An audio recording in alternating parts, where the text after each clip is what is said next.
Hello, Backgammon fans. Bill Riles and Tara Mendocino from Houston, Texas. Today, we are going to have our Houston Weekly Jackpot final.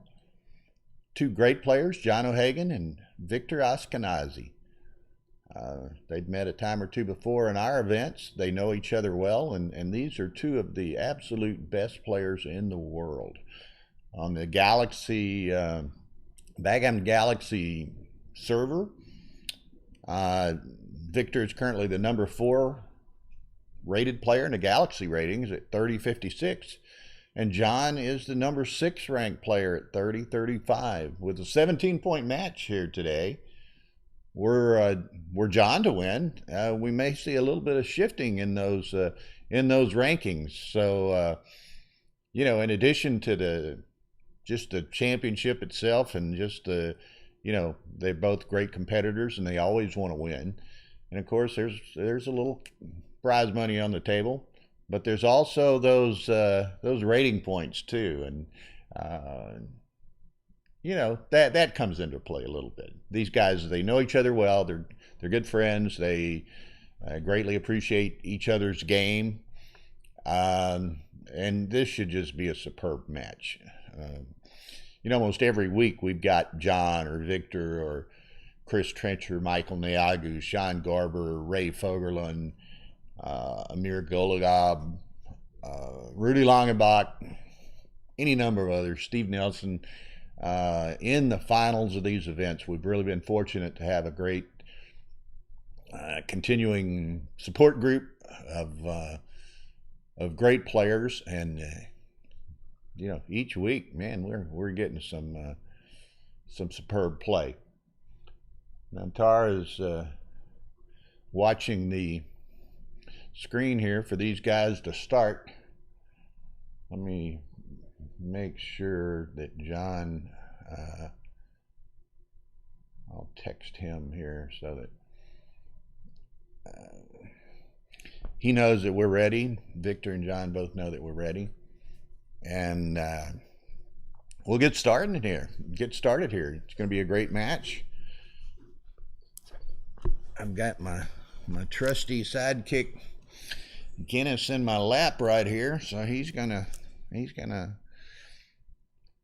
watch a little backgammon too. Maybe offer a comment occasionally. It might be hard to understand, but anyway, this should be exciting. I'm looking forward to it.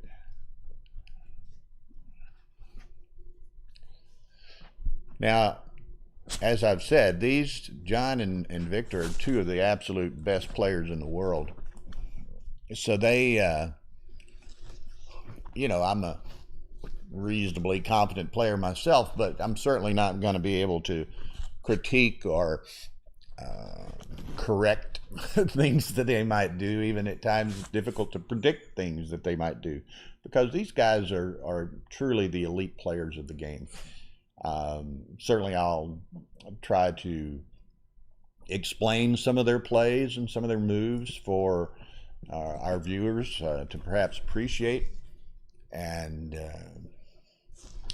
give a little insight to the game as I see it, and also to the players, because I know them both extremely well, have been around them and friends of them for, I don't know, 12, 15 years.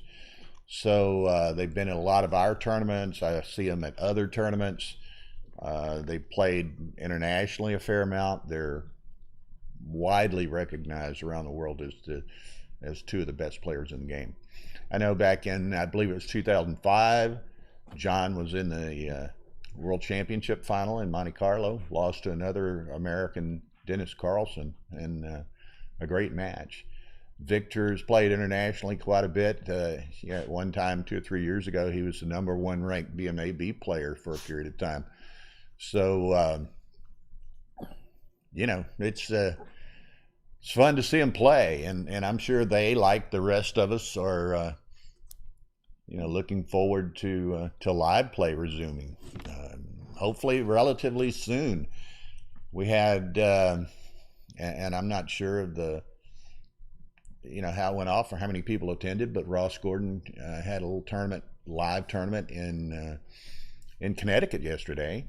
I know Ray Fogerlin, Victor, a few others were up there for that. And then we're going to start live play in our local club again next weekend.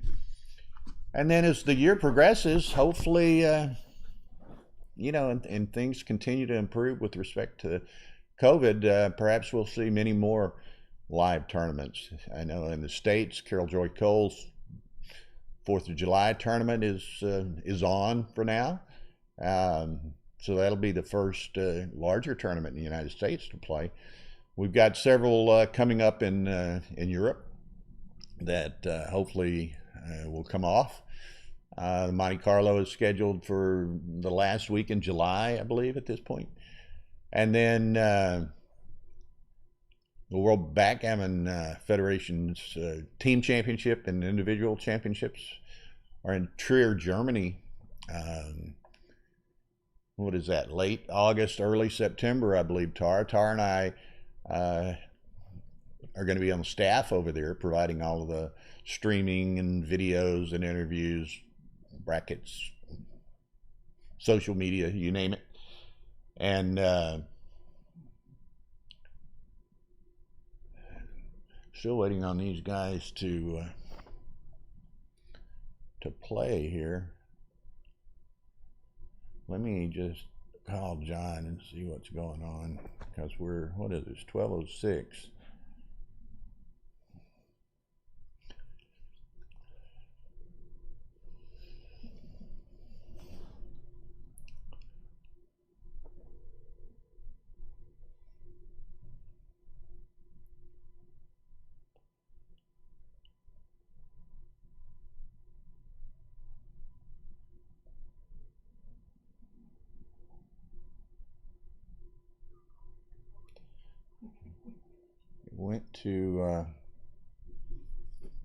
Went to his voicemail.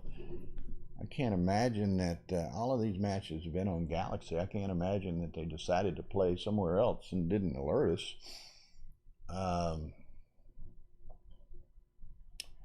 Well, can you try Victor?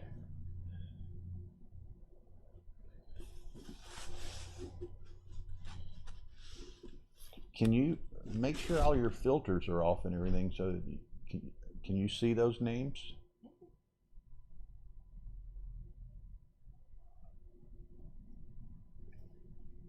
John. Yeah, we're ready. I just sent you an email. I'm sorry. So just whenever y'all want to play, Tara's watching the Galaxy thing here, and we'll switch it on. Okay, thanks. Bye. Okay, so maybe a little bit of confusion there, but John said he would join momentarily, and we'll get going. But again, like I said, hopefully these live tournaments will get going, and if indeed we have the Carol tournament 4th of July, and then Monte Carlo and Trier. Chiva's having a speed gaming tournament in Mallorca the week after. And here we go. There they are. Victor Ashkenazi is Akela BG on top, and John O'Hagan, who's your BG player, on the bottom. And as you look at those ratings, 30-34 and 30-56. Two of the top 6 ranked players on the Galaxy ratings. So 17-point match, normal time settings. So let's see what happens. Victor apparently had the early double nickel in there, which gave him the 1 and 3 points. But John gets a 1 or double 6 to bring a lot of freight around. Victor has the perhaps the better board and double anchors, but John is well advanced in the pip count, so be interesting to see how this plays out. Here, Victor moving a lot of pips with another double 5, so he's going to be perhaps a little faster than he would like to be here.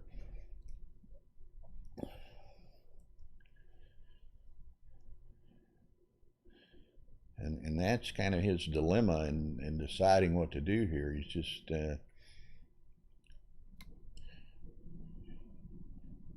he's got these two anchors back here, but he's well advanced with the others toward his home board there. So it's going to be difficult for him to have the timing to sustain a good game here. Victor snaps up that cube. I suspect he'd anticipated it with his play. John rolls a double six, which solves some of the timing problems, perhaps, for Victor here. So here we go. Victor's not going to be able to hold that 4-point of John's very much longer if beyond this roll. So John's going to be in a pretty good position with a lot of builders, a lot of ammo to make one of those 2, 3, or 4 points here.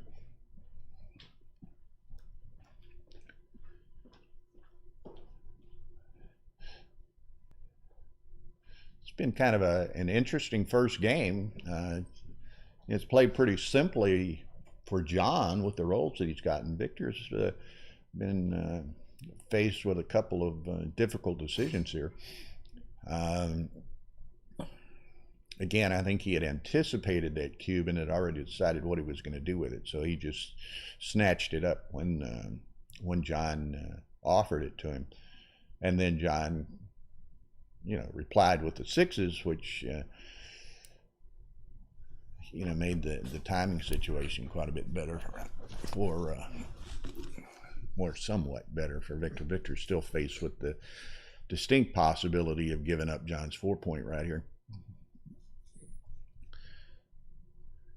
Now you'll see with normal time settings, a 17-point match, they started with 17 minutes bank time. Now Victor runs from the ace. John does make the 3-point. Now he's going to make the 2. Well, he could make the 2. He could go ahead and just take the ace point and make a little stronger play for the G there. Let's see what he does that.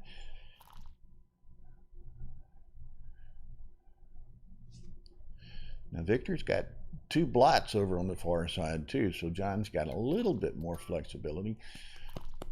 If he can make the deuce point here, which he can't with that roll, but he's got there's the deuce point. Great opportunity for a gammon here.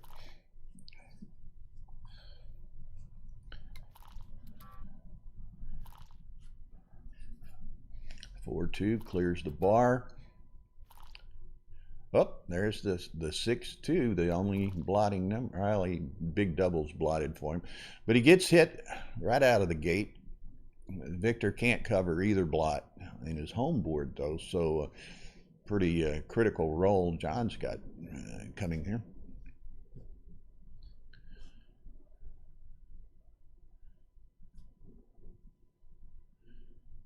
Victor's trying to decide, does he lift off the 5? Does he safety the one off the 8 so he didn't have quite as many blots? Or does he just bank on John missing and he can come on with that entry checker, out to what would be Victor's 15. So Victor's getting all the tough choices perhaps. Now he did get lucky with John rolling the 6-2 and then him hitting the 6. So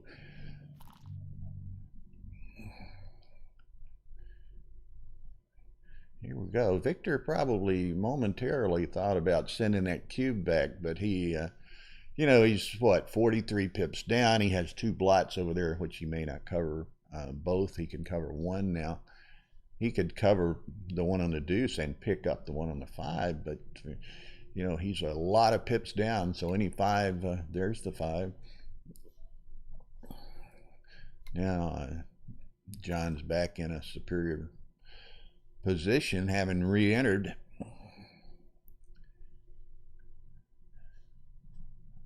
Victor's probably going to the 10. He does. John misses it, so he's going to play up to the mid there. 3-2, slot the 5, and now John has got to get by those checkers with a big number, and he does with the 6-5. Now that little sequence, he very likely will go ahead and win this game, but that sequence did cost him, in all likelihood, any gammon chances. So, John wins the game, but Victor saved the G in that sequence. So it's going to be 2-0 O'Hagan. I was going to say, again, we look and they started with 17 minutes bank time in this 17-point match. Victor, of course, has used 2.5 minutes, and John's barely used any time at all. And that's a reflection of the type of game this one was. John's numbers pretty much played themselves. Victor had some pretty interesting decisions. But these guys are incredibly good at time management. They both can play very quickly, very capably, very quickly if they get into a time bind. So they'll use their time. They won't waste time when they don't need to. They'll be very deliberate when it's necessary, even early in the match, even at the expense of some good significant time. So here, another early decision for Victor. He's got several options here. He can hit the blot, he can play up to the 5, he can make his 11 and 4, which is the more common play. But with this John split and albeit an early small lead, Victor's looking at the 3 different options, and he goes with the again, more traditional play, I guess you would say, despite the other options. 6-5 for John is great to come up and make Victor's bar. 5-2 to make the 4. So, again, early on here, John's getting some nice rolls to make it a little bit easier for him early on. But it's a long match. As we all know, a lot of things can happen, and the dice seem to, over this length of a match, they should balance out relatively closely.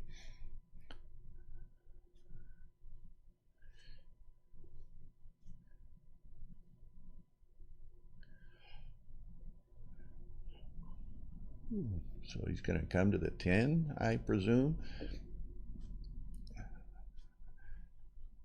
He's got better structure. I don't really see him. Well, he makes the 5 and gives the shot at the it's mid rather than behind.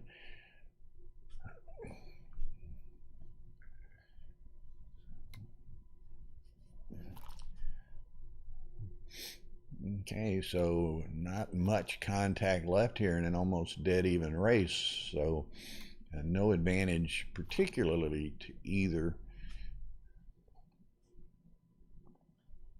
It's going to be a matter of who rolls the best and typically the biggest dice at this point. You can see the pip counts just staying almost identical. Okay, there's a 6-5, which allows John to break free. So now it's a simple race, albeit a very close race. 102.99. So again, this is where backgammon becomes. It's always got an element of the dice and the luck. In this sort of situation, no contact, long race, it's purely who rolls the best dice. There's little, certainly among these guys, very little strategic difference or variance in how they play, bearing these checkers in and then bearing them off.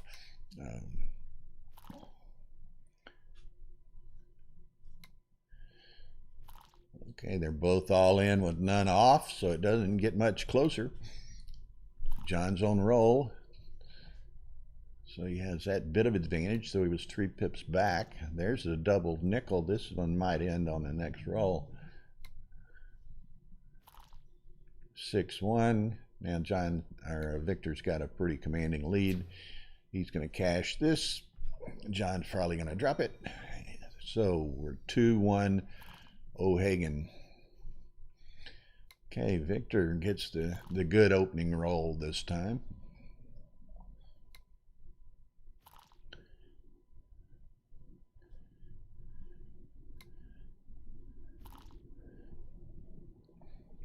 Hits it. John gets the perfect reply, 5-4 to make the 5-point.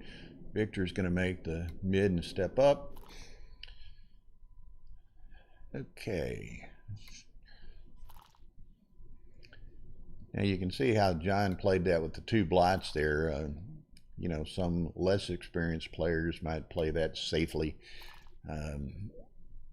But John knows he's got to, you know, retain some flexibility to be able to play, you know, to give himself more options and not give him an inflexible position where he may well roll something where he doesn't have any option whatsoever. So here we go. Victor gets another. John dances.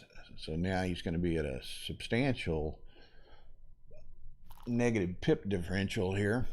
But John does have the 5 points. So see what happens.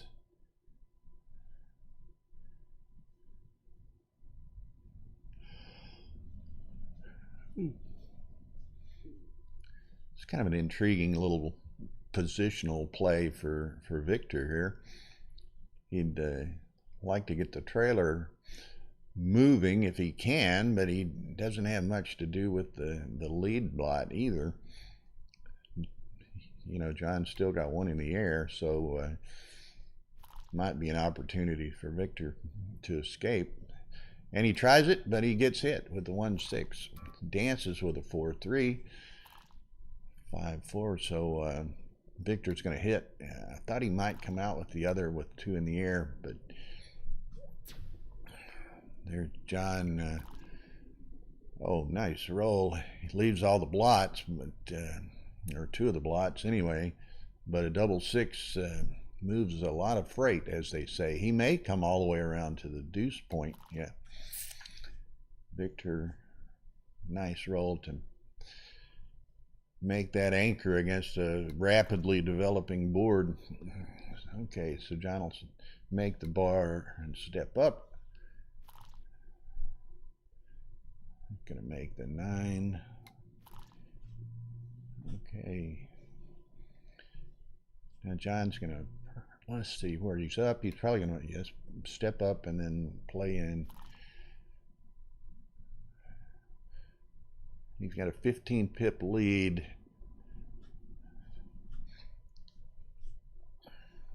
And John's gonna have to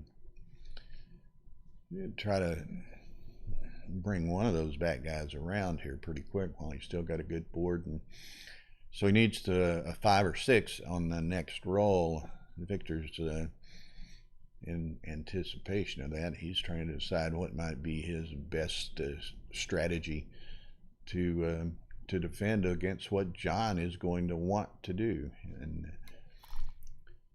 so he couldn't do perhaps what he wanted to do. Felt it was too costly to split something else on the back side over there, or on his home side. Okay, here's an interesting for John. He could come on out and give Victor leave the 1 blot. Victor doesn't have much of a board, although he's got a lot of ammo. He doesn't. Actually, I'd misread that roll as Victor's roll as John's, but here we go. Now he does what I thought he might do last time when it wasn't his roll. But so Victor has to make a decision here. He's got the 2 blots. He could make both points, which he does. Now John's just going to come around to the 11. Victor needs to do something against that blot. He rolls a 4-1, which points on it. So we might be seeing Victor throwing a little recube in here pretty quick.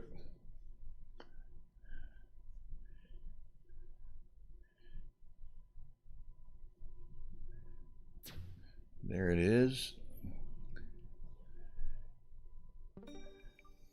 John drops it. It's fairly volatile at that point. One, John had to come in, and even if he did come in, he had some hurdles to get over. So he lets it go rather than play for the 4.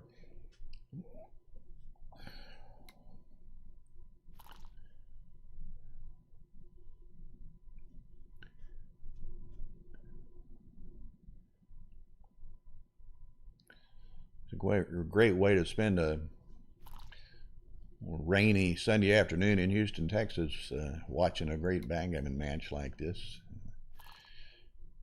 Get much better. Watch great backgammon in out of the weather, your dog in your lap.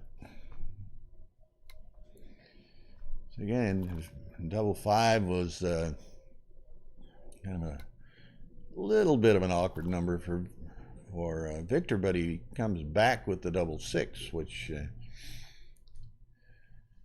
you're still going to have to leave a shot.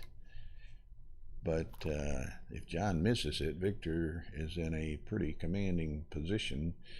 Certainly, count-wise, a little bit of, not the easiest thing to clear, but he's got some time to clear it.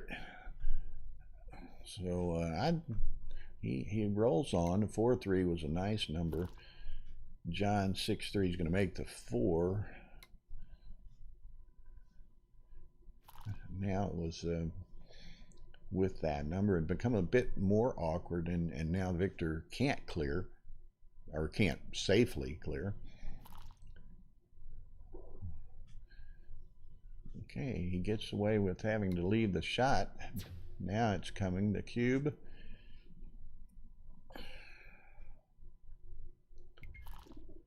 John takes it. A little bit of work for Victor to clear, and that's an interesting, the 4-3 can't make the point and move the builder, so he's going to have to clear the mid. There he goes. So now he's got that two pip gap there, trying to clear those 2 outside checkers. So it's going to be a bit awkward here, and John has built a very nice board. Certainly, probably will have a 5-point board after his next roll. And there is the 5-point board. Now Victor, whoa, nice roll. 4's nice for a second, but it doesn't clear all of them. So you still got that, big gap and a big number to get rid of the big gap. So a couple of nice rolls by Victor in that position, double 4 and 6-5. Now John, let's see what he does. Not much chance of, he's not going to get gammon. There's not really much chance he's going to pick up a checker, but it probably doesn't hurt to take a chance. John could roll, or Victor could roll a 6-5, and John pick up the ace, but and he could get that even with leaving the 1 back. But he's no real G potential either way. So I kind of like this play.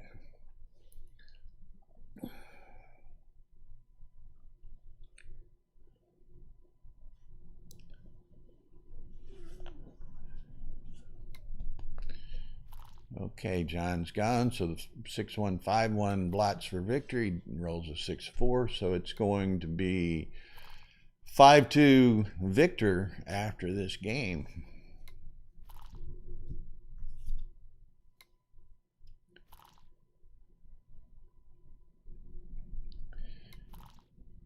And again, it's been kind of dictated by the games themselves, but we can see Victor's used right at 5 minutes already, and John's used exactly 1 minute. So but Victor has the 5-2 lead. Pretty funny, he's got 5 points in 5 minutes. John's a bit more efficient in that laughable sense. He has 2 points in 1 minute. But long way from time being any kind of problem for either player. Okay, Victor gets the nice opening 3-1.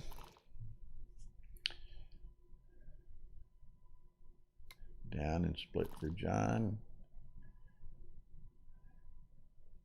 These are oftentimes the first 2 or 3 rolls, opening rolls, are pretty standard plays, particularly with players of this caliber.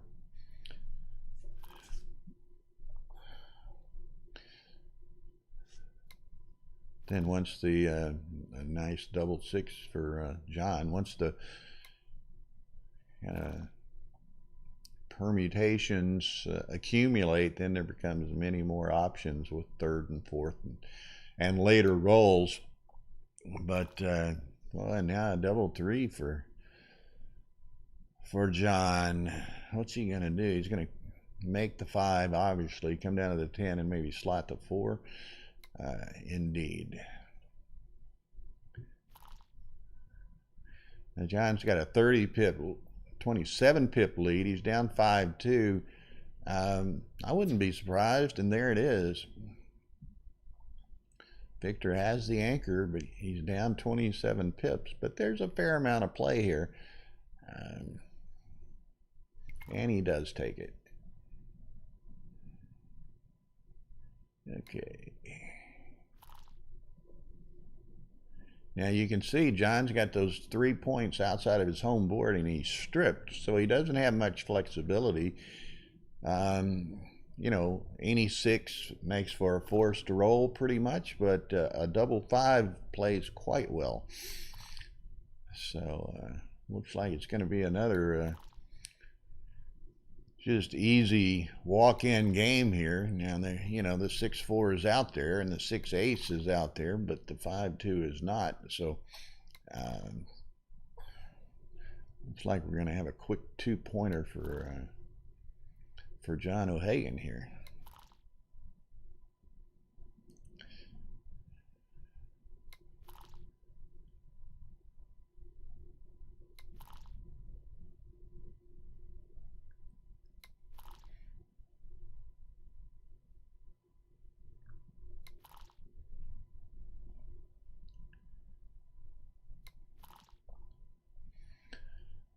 Okay, now Victor will have the choice to stay for 1 additional roll to see if he might get a shot, so he's got to weigh that against the possibility of getting gammoned here. John rolls 2 small numbers, so he can do whatever he wishes pretty much. He's not going to gammon him. A chance Victor could roll something where he could stay, so John probably wants to safety, and that's what he does.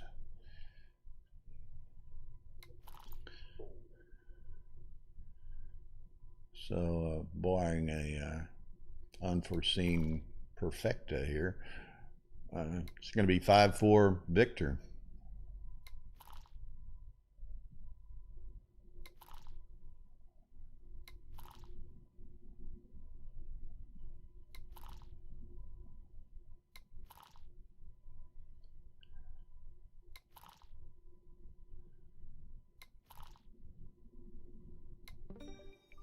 Okay. You know, it's funny, we've yet to, you know, to really have one of those long, involved, strategic games yet. You know, be it a back game or whatever. These have been pretty straightforward games for these types of players. So, you know, I'm still waiting for that. You know, game or two that really tests them, not only in their you know, their creativity, their all of their backgammon skills, the range of backgammon skills, and these 2 players of such high and similar caliber, that could provide us some real instructive and entertaining play.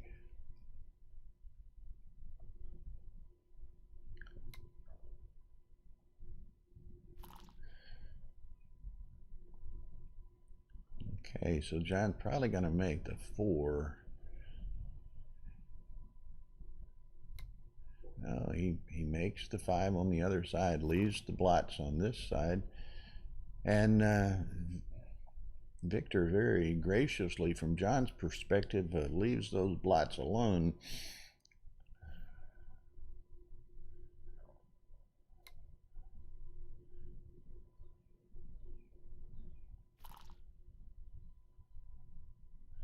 Okay, safety everything, and he's going to be 20 to 17 pips ahead.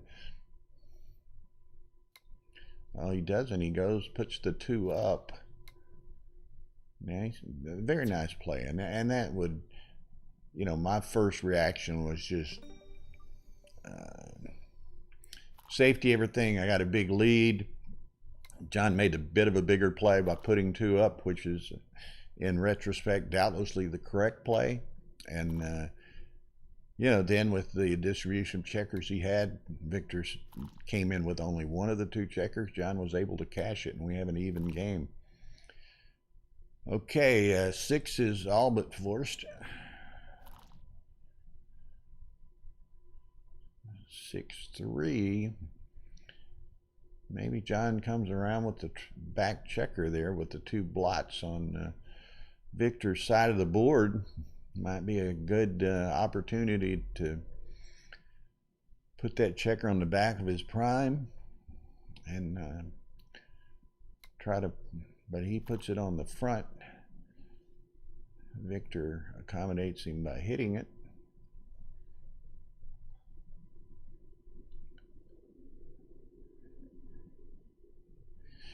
I think we all, as players and viewers, we have in watching a game like this, I know I do this, and I suspect many of y'all do, where, I look and anticipate how I would make certain plays, or in this case, a cube decision that Victor's contemplating, but, maybe more readily checker plays sometimes, and kind of think, what would Bill do? And however confident I might be with that in my own play, then we see what John or Victor does, and quite often that varies, and you note that, you see what they were thinking, you see how your strategy perhaps was flawed, and that's how you learn and improve. I know, our weekly jackpot here in Houston has an extremely strong field typically. And it's interesting. I know Long Win, a player here in the States, is a guy with a great attitude. And what he says, and he gets his head handed to him pretty regularly at this tournament, although he's had some success. But, he thinks the best way for him to learn and to improve, to challenge himself, and he finds it exciting, is to play great players. And that's what he does.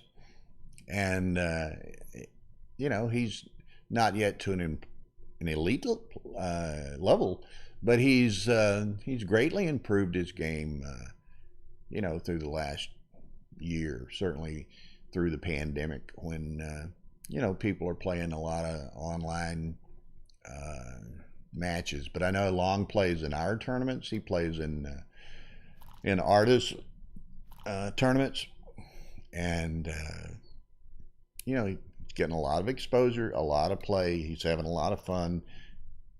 He's learning a lot, and that's the way you do it.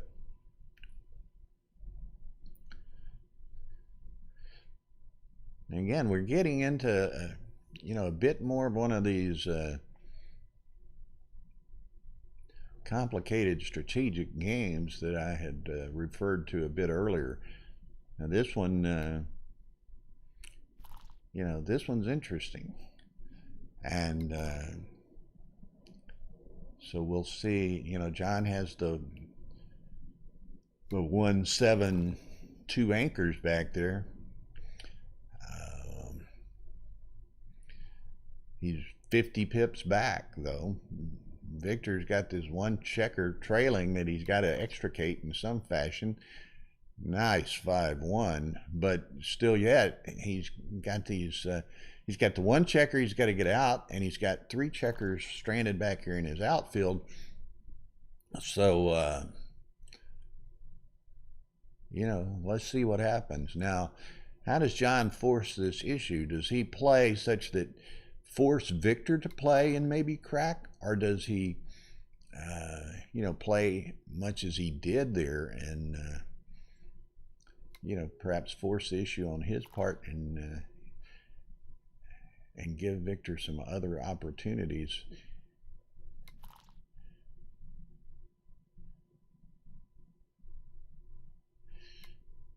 2-4 is kind of like forced. 6-4, he could make the deuce. He could run. Probably not going to run. But Victor's got that one checker behind the broken 6 prime.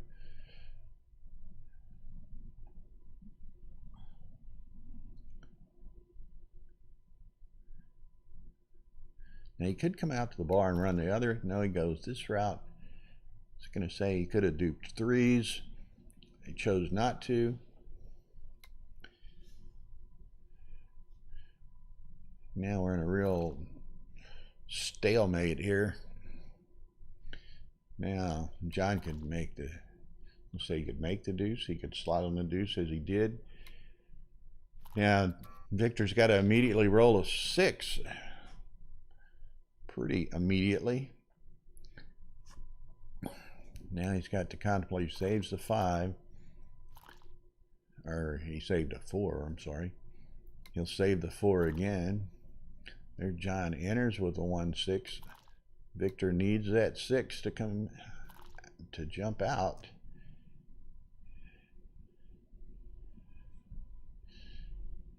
He could slot on the 2 all the way around and slot on the 2, but he wants to, it's kind of tough. Does he let Victor try to roll a 6, and if he doesn't roll it, crunch? Or now John needs a 6, and Victor needs to dance.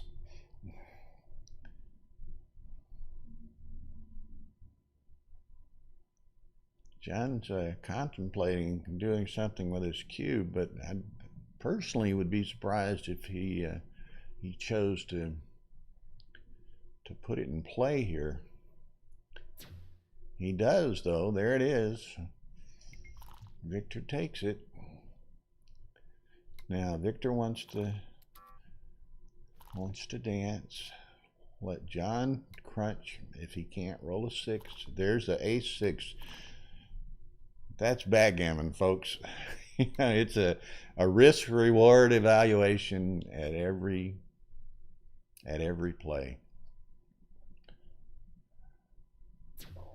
There's the 8 coming back. John's going to have to drop that. And 9-5 Victor.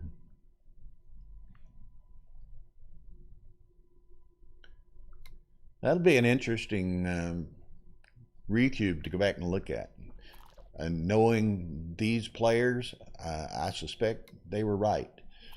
Knowing Bill, I don't think I'd have sent the 4 cube. But, that's a good instructive kind of reference position that will be interesting to look at and to learn from.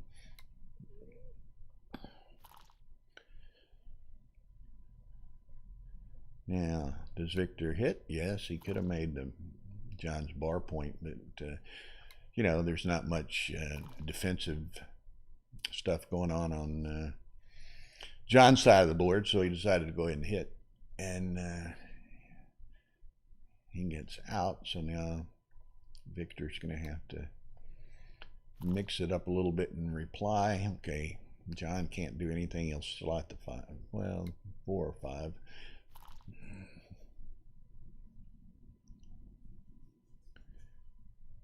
Okay, I think he makes the 9 and leaves the 2 blots. John doesn't have anything and would have blots of his own in abundance if he gets hit anyway. That was my thought. Now he's just going to make the 4 and slot to 5. Wait for another day to hit. Or does he mix it up? He does mix it up. Yes, he figures if he gets hit, he can always, he's got the very real potential of a couple of anchors back there. And, plan B.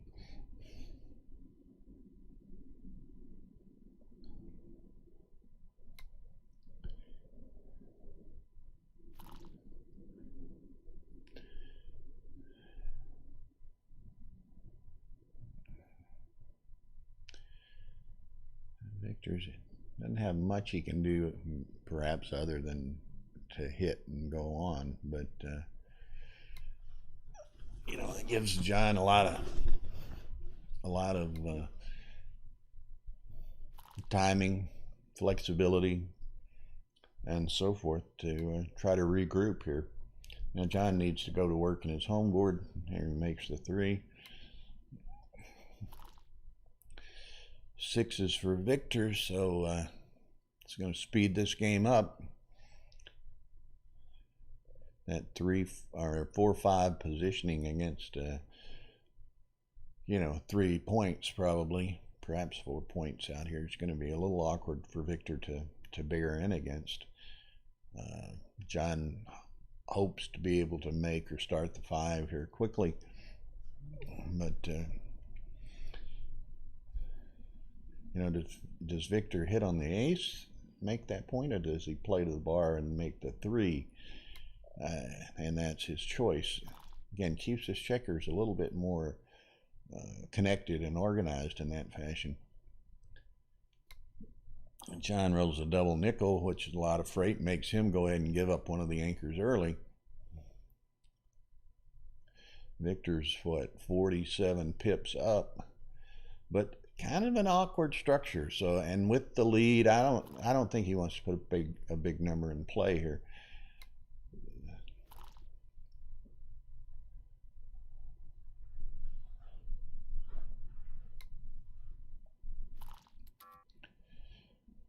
How quickly it swings. But again, we could see the awkwardness and lack of flexibility that Victor had in that position, which resulted from a double 6, and chose to keep the cube in his pocket, and wisely so. One game rollout is not proven terribly attractive for him. Okay, John doesn't want Victor to be able to roll a 6 and get out. What's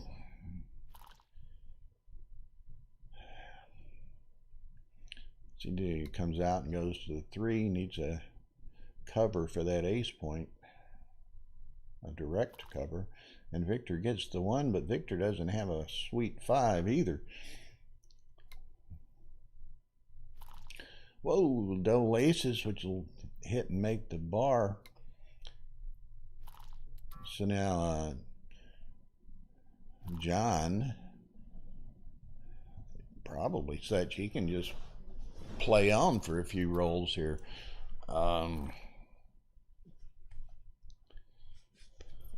Has no particular downside in the short term, and some ugly things could happen to Victor with his structure over there, where John could pick up another checker or 2.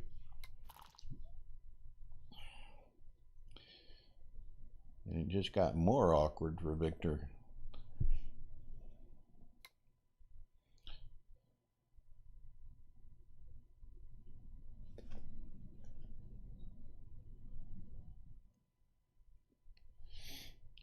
I'd be surprised if John cubes here. He doesn't want Victor to get out. He doesn't want, but I wouldn't cash it personally until Victor made the anchor, perhaps. And then I'd have to think about it a lot. But yeah, so not surprising to me. John plays on here, although that was a little bit, to my thinking an awkward roll, which, he gave up probably the potential to pick up a third checker or a fourth checker, perhaps. There's the ace, so Victor will anchor. John will very possibly cash, and he does. Okay, 9-6 Victor.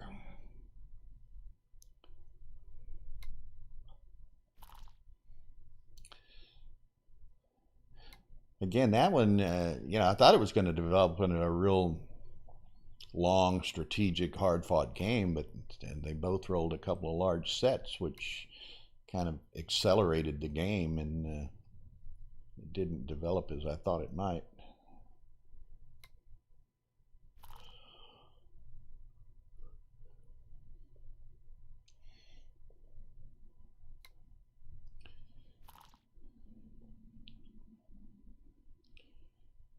Okay, I think, yeah, John would step up to try to get that checker out. Victor rolls fours, which is going to pretty much equilibrate the pip count here. It's just a matter, does he think going forward is the way to play this? He kind of splits the baby.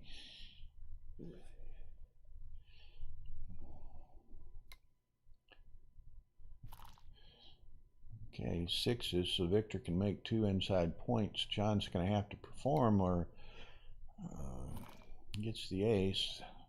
But again, he's well back, but Victor has these 2 guys trapped on John's midpoint, so he has to roll for the moment. 4-1's the 4-point, so Victor's still got to worry about clearing these 2.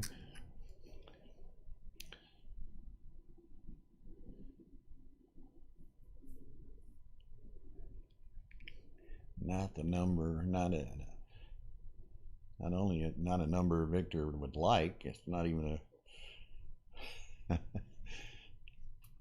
he would have taken a neutral bad roll, but this one's just really kind of an awkward bad roll.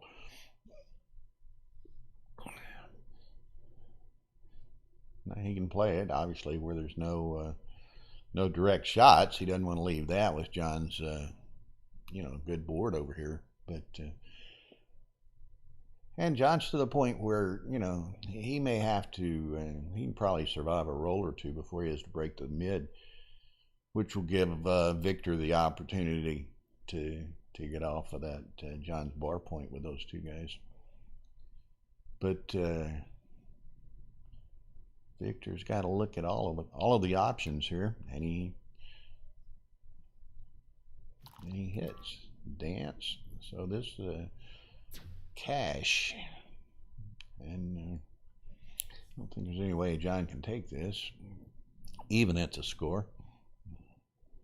He's 21 pips down. Victor's got a tremendous amount of potential to close him out soon. So I'd be surprised if John took this. Okay, so 10-6. Okay, John brings them 2 down. He's down 10-6 in the game, so he wants to be a little bit more aggressive. And you can see he brought 2 down. He hits 2. Now he's gonna. What can he do? He'll hit the 5. So you can see a lot of aggression in John's play here in this early hitting exchange.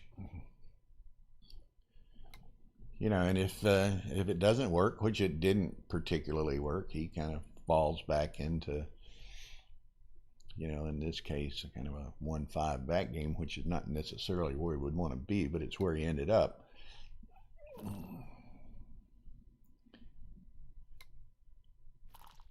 So he gave it the old college try on the aggressive hitting exchange and lost. So he's back to, again, plan B here. A lot of play.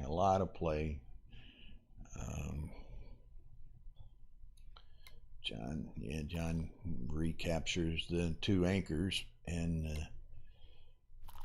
he's going to see what happens. He makes the 4, but it's going to be a timing situation. John's probably going to, with those 4 checkers back, very possibly get into some timing troubles. And he keeps recirculating the checkers, but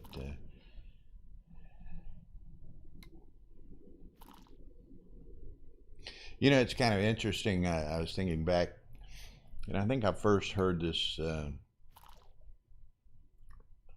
related to me by Ray Fogerlin, and I've stolen it and used it any number of times over the years. Someone will ask me, what's the most difficult thing to for someone to learn playing backgammon? And when I first heard that question posed, and Ray replied, playing with blots. And I over the years have come to really greatly appreciate that response. And we could see it in the beginning of this game when John, being down 10-6, having the opportunity to have a very aggressive opening with a lot of upside, should it work. He played aggressive. He played with a lot of blots. It didn't work out in his circumstance, but he ended up with a respectable game in any event with the 5 checkers back. But had a roll or 2 gone his favor with the significant flexibility he had provided himself with a lot of blots and was putting Victor in the air, had Victor danced or had Victor rolled a particularly poor roll, then John's got a tremendous advantage to seize on an opportunity. So it's again, so many inexperienced players, new players, they like to play station to station and stack checkers, and it retards the flexibility and the options that they have. So anyway, here we go. Seems like we were at this game several games back when John had the 4-5 game and Victor has a number of checkers stacked in front of it. So, but John doesn't have much timing at all to try to realize the potential that might be afforded by the difficulty of Victor bearing in against that 4-5 game. So there's the 3-point.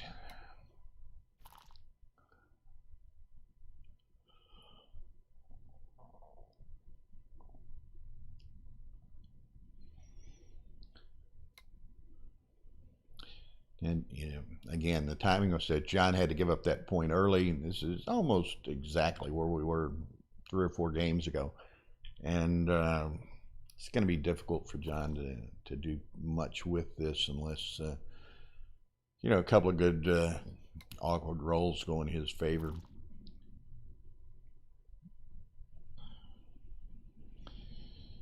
Okay, this is the critical roll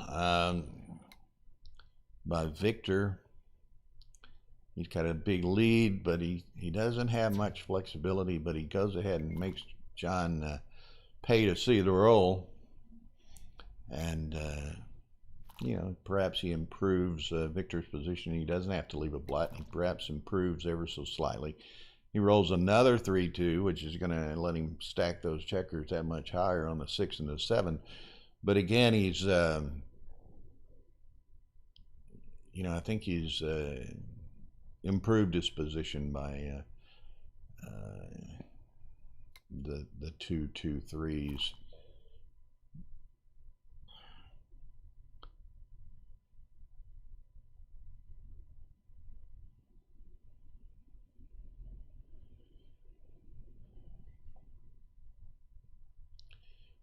Now, this is kind of awkward. Does John burn some pips inside? He does.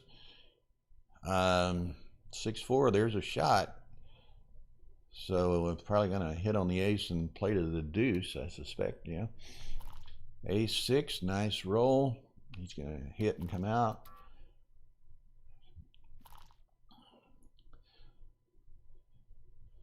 Now Victor's going to be, he rolls 5-4, which is very nice, but he could very easily be looking at a 4 cube, not on this roll, but soon thereafter, depending on how this plays out.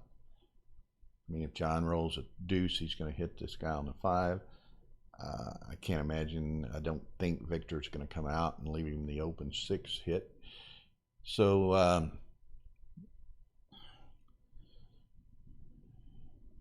probably going to come in and play 6 deuce or 5-3, one or the other. And then, you know, John will not hesitate to hit this guy over here.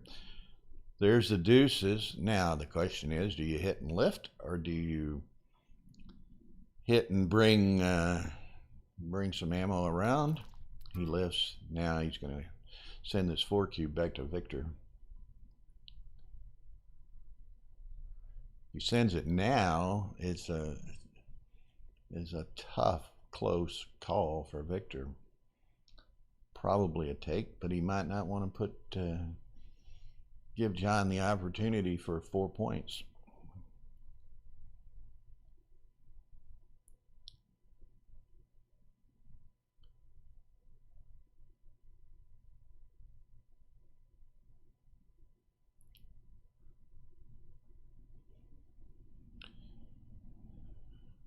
John's kind of going through all the various options and probabilities in his mind. He does send the cube.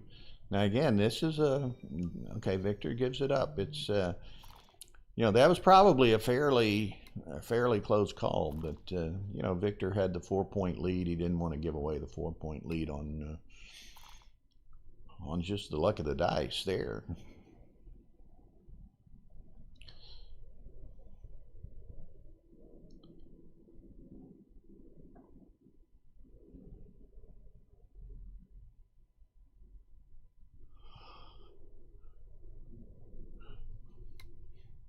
Okay, Victor had contemplated the 5 in the mid, decides to go with 5 in the 23.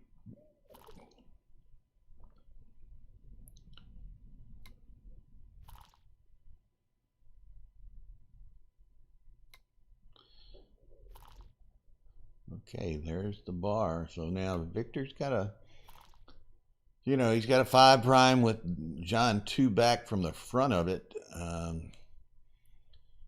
John only has 4 prime, and Victor is on the front. Kind of an interesting position there. Victor sees it as relatively advantageous and sends the cube. John takes it, and Victor rolls a very nice 1-6 to hit, and John enters but has to leave another blot. So we'll see. This one could get expensive for John. Now he's going to have to hit on the deuce. Oh, now he's getting into serious crunch problems.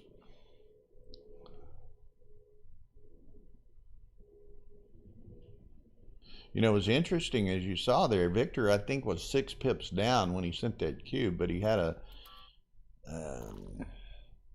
advantageous structural position from a couple of perspectives. Again, he had a 5 prime from what's that, 4 through 8, and John only had an ace point game, so those 2 checkers were 2 removed from the front of the prime as far as trying to escape. John he had a 6 pip lead, but he only had a 4 prime, and Victor was at the, you know, the leading edge of that prime, so it becomes much easier for Victor to escape. So Victor, recognizing that those structural advantages, despite the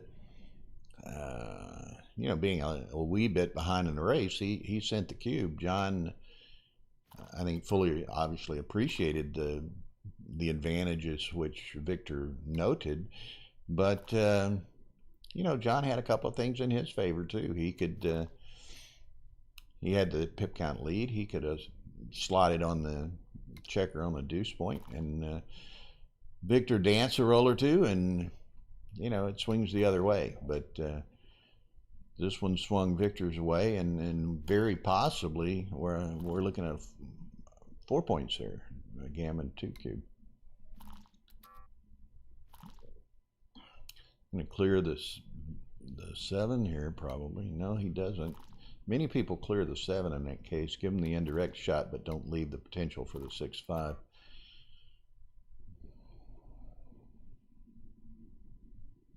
It's going to be interesting at the end of this game. I know many of y'all perhaps, well, obviously we'll see the PR evaluations just on the Galaxy panel at the end of the match here. Plus, many people will analyze these on XG at maybe even a higher level of analysis. But these guys are going to be playing and putting in some really low numbers here. Victor will very commonly be playing in the 2s, sometimes a little bit higher. John will, not unusual to see a 2. He's probably, in the 3s quite frequently. So it's, I think we're going to see a very, we are seeing a very well played match, and those PRs at the end will bear that out. So John's got to get moving here. That guy goes. He doesn't want to get in the position of getting a freak G against him, and here he rolls a double 3 where he can't get another guy out. So and there's the 4, or a freak BG, I meant to say. Now he's got to leave again. 3-2 takes 2 off. So this is a key roll here. If John hits the blot, then John perhaps saves the G. If he doesn't, he's gonna get G'd, and there's the freak BG in the bag as well. There it is. He escapes, so he gets G'd, and it's going to be 14-8.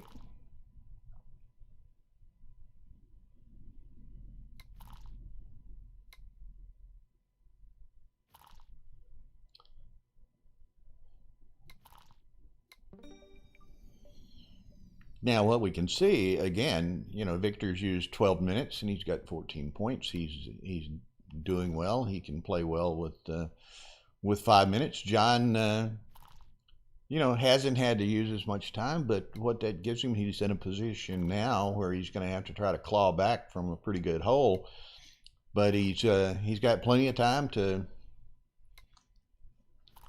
really grind it out and consider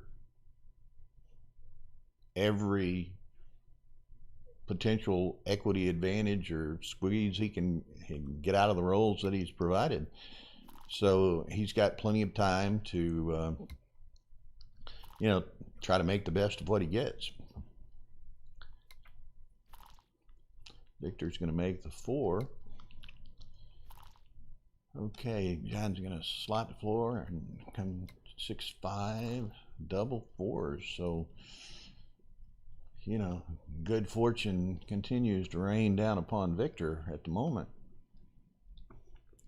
Now, does he make the 5, which is probably the case? He could bring them all 4 down, but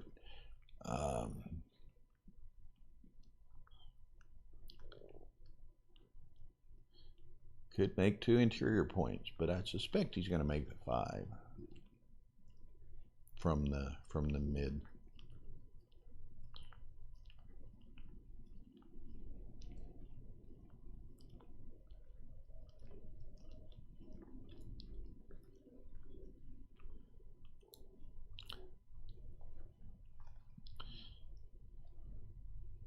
Now, as you can imagine and appreciate by the fact that Victor's burning a fair amount of time that he has remaining, this is a big swing roll, big swing potential, and that so you got to be careful to consider the various alternatives and decide decide what he's going to play.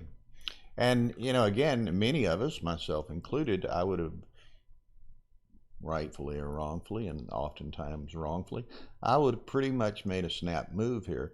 Victor may well have that intuition or that reflex that that's the play he's going to make, but he also has the discipline and the knowledge and the skill to take his time and look at him. And he chooses not to make the 5 point. He plays the 4 down, and I wouldn't bet against him being right.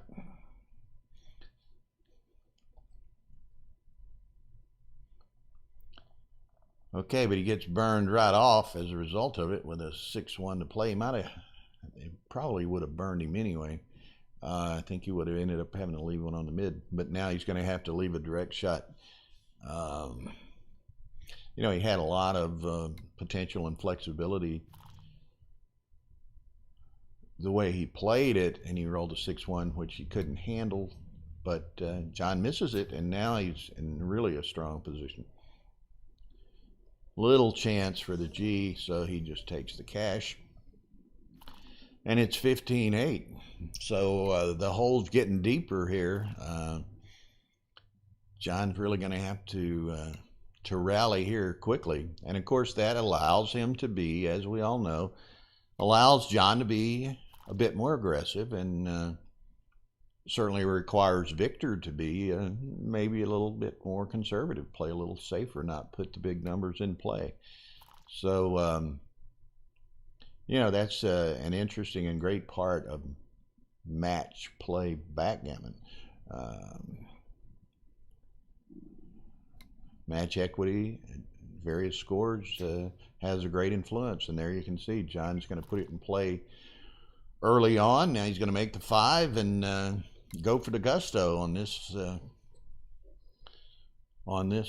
set of rolls, sequence of rolls here.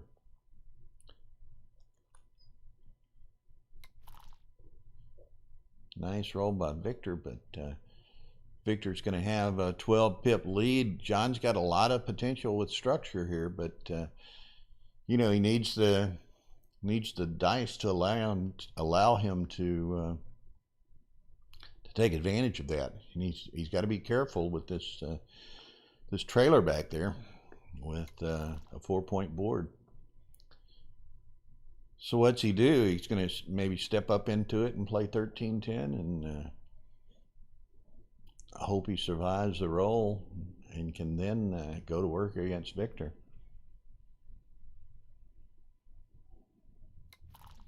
He doesn't step up into it. He adds another, you know, he puts the builder on a 5, which gives him even more flexibility for the next play. And by doing it that way, too, you can see if Victor comes out to John's 9, now John has 3 checkers shooting at that guy, where otherwise he would have only had 2. So he's greatly increased the, you know, probability of a hitting return if Victor plays, what was that, 24-16? Now Victor could, you know, hit on the deuce over there and just try to wrap this thing up now. But, you know, if John dances and Victor can cover, we might be, you know, might be a ball game.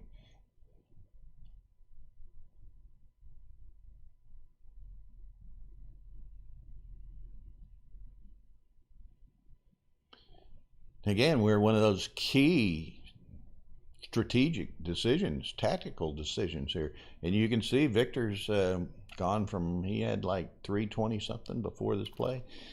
He's down to 147. So, okay, John can make the 4. Victor can't even hit now. So there's a 6-1 he's going to make. The bar, 6s. So now we're, it's going to be interesting. Can John get in? Does Victor crunch, or does Victor roll an ace-6? That's ball game, folks, right there. What a roll. And in all probability, this party's over.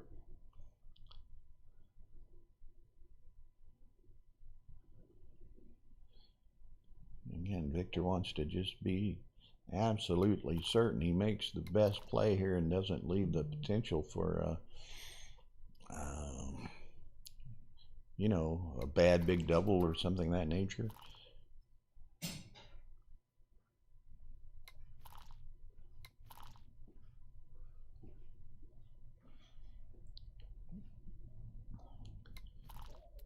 Well, he gets, let's see, that's ball game. He's going to play the 4 up. There's no way to lose. And Victor Ashkenazi is the $100 Houston weekly jackpot winner. And it's going to be interesting. PRs are going to be popping up here shortly after this match is over. John may well resign here in a second, so we'll see. We'll see how they played. It's a fun match. It's a couple of things I want to go back and look at. This is the double 4 in this game. There's a couple of earlier positions in much earlier games that I don't remember, but I'll recall them upon review. So we hope y'all enjoyed the match today. I enjoyed it. Again, sitting here with my trusty dog Guinness and out of the weather and enjoying some great backgammon. So congratulations to Victor and a big win, and John in a nice final. And I was right on the money. Victor played in the 2s, John in the 3s, 257 to 352. Victor gets 20 rating points, so he's you know, widened his lead over John. And I'm not sure where Amir Golagolob was at number 3. I'm not sure if Victor caught him with that. I don't have those numbers in front of me. But Victor might have moved up to number 3. So anyway, hope y'all enjoyed it. Let us hear from you. Check out Ace Point Backgammon. Check out Ace Point Backgammon shop. We've got a lot of merchandise in there that hopefully y'all will like. And look at joining Ace Point and playing in our weekend jackpots. We have a $25 jackpot every weekend. We have a $100 jackpot every weekend. We have monthly free rolls. We have blitzes. We're going to have a lot of other tournaments coming up. So hope y'all enjoy the resource that Ace Point Backgammon is, and hope y'all enjoyed the match today. Thank you for watching.